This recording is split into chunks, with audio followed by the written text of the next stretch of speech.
రాజ్యాంగం మీద ప్రమాణం చేసి దేశంలో అత్యున్నతమైనటువంటి పదవిలో ఉన్న అమిత్ షా గారు, హోమ్ మినిస్టర్ గారు పార్లమెంట్లో అంబేద్కర్ గారిని హేళనగా, చులకనగా, అవమానకరంగా మాట్లాడటం ఇది అంబేద్కర్ గారిని అవమానించడం కాదు, యావత్ భారతదేశాన్ని, భారత రాజ్యాంగాన్ని, భారత గౌరవాన్ని అమిత్ షా పార్లమెంట్లో అవమానించడం అనేది అత్యంత దుర్మార్గమైనటువంటి విషయం.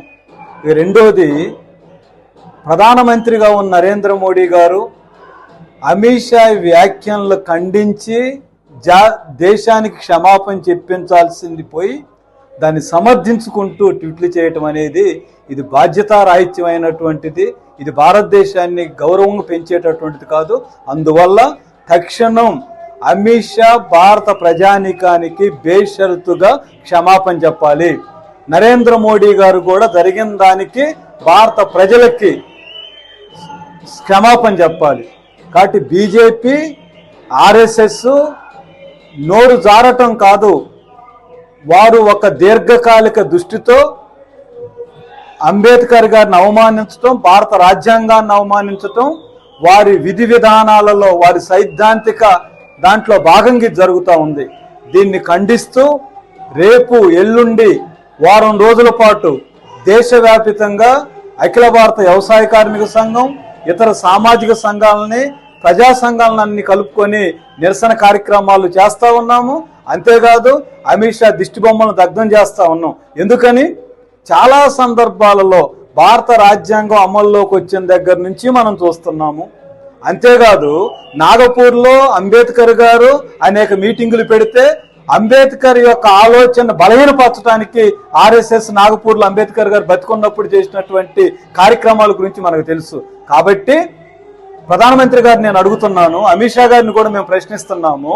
75 సంవత్సరాల రాజ్యాంగ అమలు గురించి మీరు పార్లమెంట్లో చర్చించి 3 రోజులు గడవకు ముందే మేము భారత రాజ్యాంగాన్ని గొప్పగా కాపాడుతున్నాం అని ఊకదంపుల ఉపన్యాసాలు ఇచ్చారు కదా మోడీ గారు, అమిత్ షా గారు. ఏంటి మీరు తీసుకున్నటువంటి చర్య?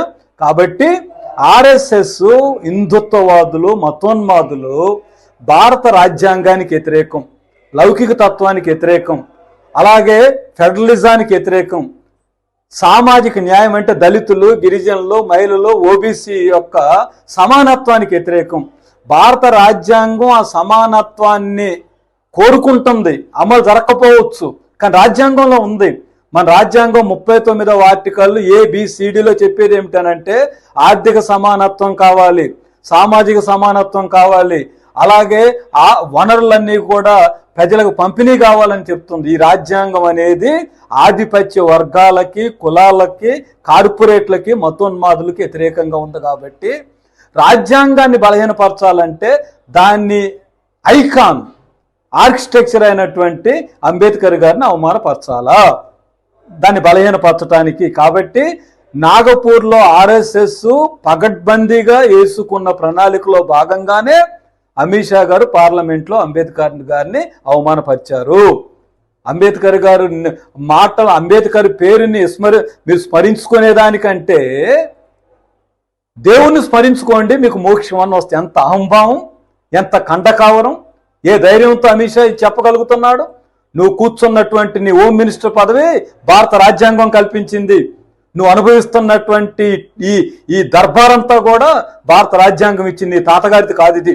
అందువల్ల వ్యవసాయ కార్మిక సంఘం ఇది తీవ్రమైనటువంటి చర్యగా భావిస్తూ ఉంది. 75 సంవత్సరాల భారతదేశ రాజ్యాంగంలో అమిత్ షా లాంటి, ఆర్ఎస్ఎస్, మోడీ లాంటి శక్తులు ఈ దేశాన్ని బలహీనపరచడానికి, దేశ ఐక్యతను బలహీనపరచడానికి ప్రయత్నం చేస్తున్నారు. అందువల్ల మేము కోరేది, అంబేద్కర్ గారిని అవమానించడం అంటే రాజ్యాంగాన్ని అవమానించడం, అంబేద్కర్ గారి మీద కామెంట్ చేయటం అంటే సామాజిక న్యాయం మీద కామెంట్ చేయటం, అంబేద్కర్ గారిని హేళన చేయటం అని అంటే భారతదేశంలో ఉన్నటువంటి సమస్త ప్రజానీకాన్ని, సామాజిక తరగతుల్ని, అలాగనే మనం కోరుకుంటున్నటువంటి సమానత్వాన్ని అవమానపరచడం. కాబట్టి దీనికి నిరసనగా రాజకీయాలతో నిమిత్తం లేకుండా అందరూ దీంట్లో భాగస్వాములు కాండి, నిరసనలు తెలియజేయండి, అమిత్ షా దిష్టి బొమ్మలు తగలబెట్టండి, మోడీ యొక్క అహంభావాన్ని ప్రజలందరూ కూడా ఖండించాలని అఖిల భారత వ్యవసాయ కార్మిక సంఘం దేశవ్యాప్తంగా ఈ కార్యక్రమాన్ని తీసుకుంది.